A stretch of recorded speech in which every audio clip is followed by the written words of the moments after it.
Hi everyone, and welcome back there. I'm Emily, and as always, I'm here with my wonderful friend Paul. Hi Emily. Hi everyone. It's great to be back for another episode. I'm excited about our topic today. Me too, Paul. Today, we're going to talk about something that might sound a little bit scary at first, especially for English learners. We're calling it, How to Train Your Mouth and Your Mind for English. What do you think about that? Oh Emily, I love this topic. It's something many people ask us about. They say, Paul, I understand English.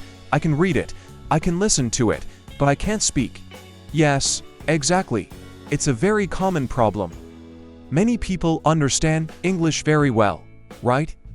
They know a lot of words. They understand movies, songs, but when it's time to speak, it feels difficult. Why do you think that happens, Paul? That's a great question, Emily. I think it's because they don't train their mouth. It's like knowing how to drive a car from a book, but never actually sitting in the car and driving. Your brain knows, but your body doesn't have the practice. Yes, it's like your brain knows the answer, but your mouth doesn't want to say it. It feels stuck, maybe, yes, stuck, or maybe shy, or just slow. Our mouths are used to speaking our first language, right? So speaking English needs special practice. That's a wonderful point, Paul. Our mouths are muscles in a way, not like our muscles, but they need training. Yes, exactly. Like going to the gym. Think about it. If you want strong arms, you go to the gym and lift weights, right? You don't just think about lifting weights, you do it. Ha ha ha, that's a good example. And you don't go to the gym once and have big muscles, right? It takes time and regular practice. Exactly. The same is true for your mouth muscles when you speak English. You need to train them to make the sounds, to make the words flow naturally. When you start, it might feel strange, a little bit stiff, but with practice, it becomes easy. So if someone knows many words but can't speak, it's not because they are not smart, right? It's because their mouth simply hasn't had enough practice. It's a physical thing almost, yes, it is. It's not about intelligence, it's about muscle memory. Your mouth needs to remember how to form the English sounds. It's about making the sounds natural for your mouth. Wow, that makes so much sense. Training your mouth. So what's a good way to start this mouth training, Paul? Any special techniques? Oh, absolutely, Emily. One of my favorite techniques, and a very effective one, is called shadowing. Have you heard of it? Shadowing. I think I know what it is. Is it like following a shadow? Yes, in a way. It's like being a shadow of the speaker. Here's how it works. You listen to someone speaking English, like in a podcast or a video, and then you repeat exactly what they say, almost at the same time or right after them. Ah, I see. So you listen and repeat almost like an echo. Yes, exactly. You try to copy their pronunciation, their intonation, their rhythm. It's like you are an actor trying to sound exactly like the person speaking. You don't just say the words, you try to feel them too. Haha, that sounds like a lot of fun, actually. So I put on a video, and if someone says, "Hello, how are you today?" I say, "Hello, how are you today?" right after them, trying to sound the same. Yes, and the important part is to not stop. Even if you don't understand every word, just keep repeating the sounds. The goal is to get your mouth used to making those English sounds and patterns. Wow, that's a brilliant idea, and it helps with both listening and speaking at the same time. You're listening very carefully to repeat, and you're speaking out loud. Precisely, and you can start with very simple things, like short sentences. You can find many videos online for beginners. The key is to imitate. That leads us to our next point. Paul, after shadowing, what else can we do? I think repeating simple phrases daily is super helpful. Oh yes, repeating simple phrases daily is a game changer. It's like warm-up exercises for your mouth. When you wake up or during a break, just say some simple English phrases.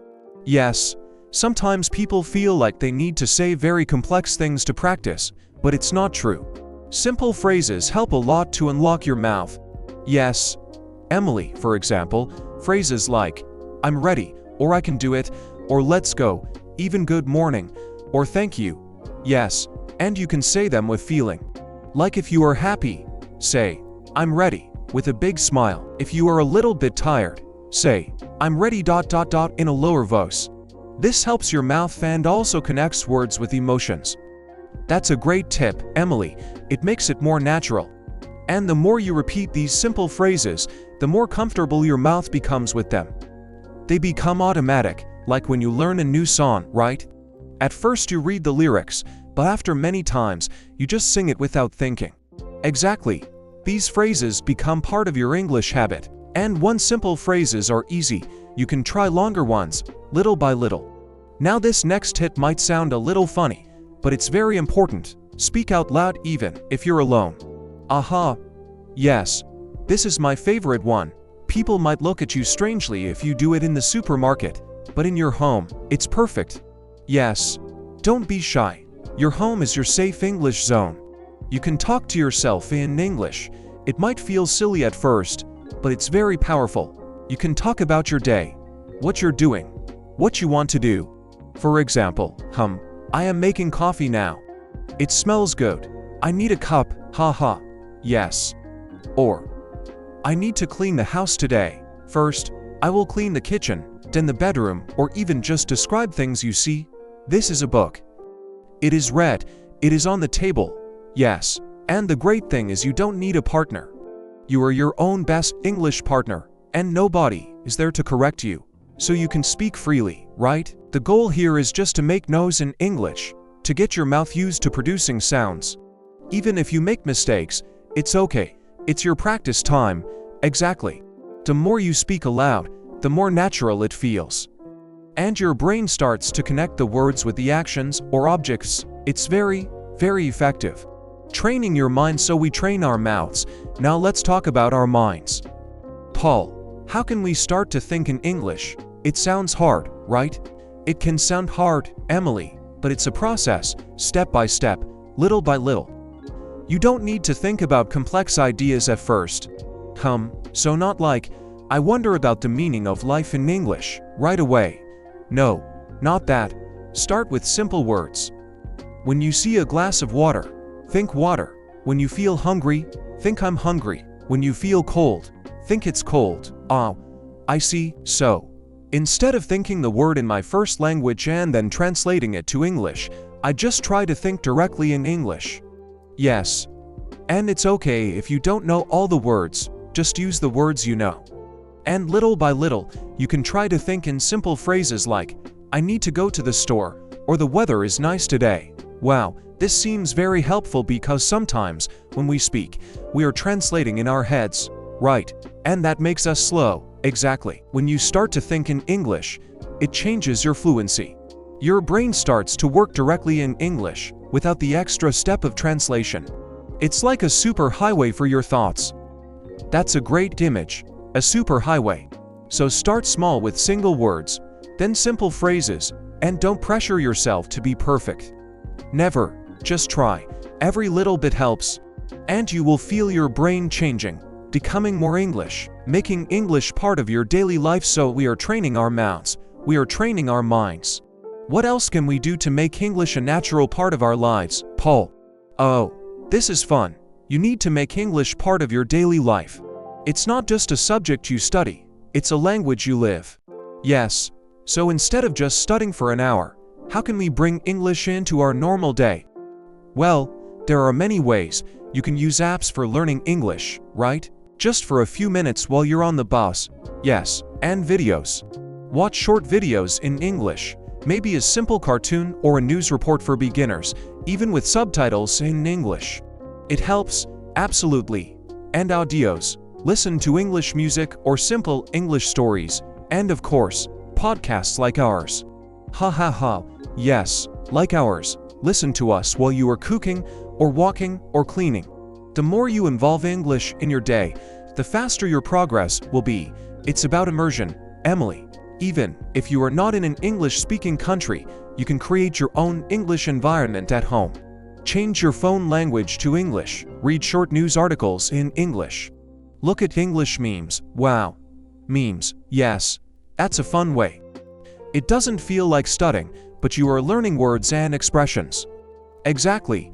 The more English surrounds you, the more natural it becomes. Your brain gets used to hearing, seeing, and thinking in English without extra effort. It speeds up everything. Consistency and celebrating your voice, Paul. This next point is so important for all types of learning, but especially for English. It's about consistency. Yes, stay consistent, this is key. Many people think they need to study for 2 hours every day, but that's not always possible, right? And then they get tired and they stop. But what if we do just a little bit every day? That's the secret. 5 minutes a day is powerful. Seriously, training every day, even for a short time, is much better than studying a lot only once in a while. Yes, it's like the gym example again. Going to the gym for 5 minutes every day will make you stronger than going for 5 hours once a month. Exactly. Small, regular efforts build habits, and habits build skills. Your mouth remembers the sounds, your brain keeps thinking in English. It's a continuous process, and it feels less like a big task, right? Oh, I only need to do 5 minutes of English today, and sometimes those 5 minutes turn into 10 or 15 because you start enjoying it. That happens all the time. The point is to not break the chain. Every day, a little bit of English. It builds momentum, it builds confidence, and it tells your brain, English is important, we do it every day now. This is a beautiful point, Paul, and very important for our confidence. It's about celebrating your voice. Oh, I love this one, Emily, it's so true. Your voice in English is important, it's your voice. Yes, many people wait to start speaking until they think they are perfect. They think, my English is not good, my accent is bad, I will wait. No. Don't wait to be perfect to start, you start to become better. Your voice, with your unique accent and way of speaking, is part of who you are. Exactly. Be proud of your voice when you speak English. You are communicating. And that's what matters most. Don't worry about being perfect, worrying about being understood. And understood is easy, even with a little accent. Yes, embrace your accent.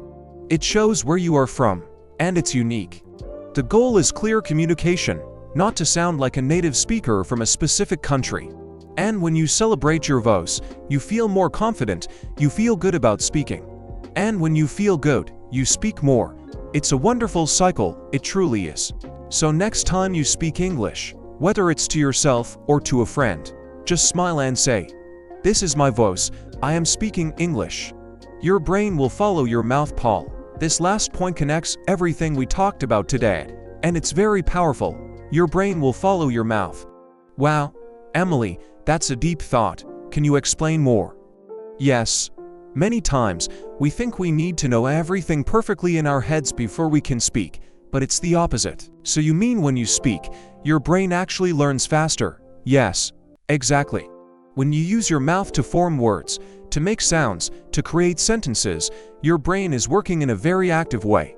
It's not just receiving information, it's producing it. Oh, I see. So, the active speaking is a powerful learning tool in itself. It's not just showing what you know, it's helping you know more. Precisely. The fluency is born in the practice. It's not born in just reading a book or listening to a podcast. Those are important, yes, but the speaking part makes it real for your brain.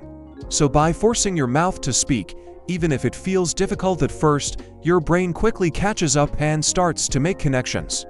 It's like, oh, we are doing this, I need to help. Yes, it's like your brain is saying, okay, mouth, you are speaking English, I need to give you the words, the grammar, the correct pronunciation quickly. It creates a strong link between sound, meaning, and action. Wow, that's very inspiring. So don't wait for your brain to be perfect. Start speaking and your brain will get there faster. Yes, exactly. The more you speak, the more natural it becomes, and the more your brain adapts to thinking and communicating directly in English. It's a beautiful process. Final thoughts and call to action. Well, Paul, this has been such an amazing episode. I hope everyone learned a lot about training their mouth and mind. Me too. Emily, it's all about practice and consistency. You can do it, yes, you can. And remember everyone, please subscribe to Mr. English channel if you haven't yet, and share this episode with your friends who are learning English. It can help them a lot. And also, Leave us a comment below. Tell us, what is one simple English phrase you will start repeating daily? We want to know. Yes, we love reading your comments. Thank you so much for joining us today. See you next time on Mr. English channel. Bye bye. Bye everyone. Keep practicing.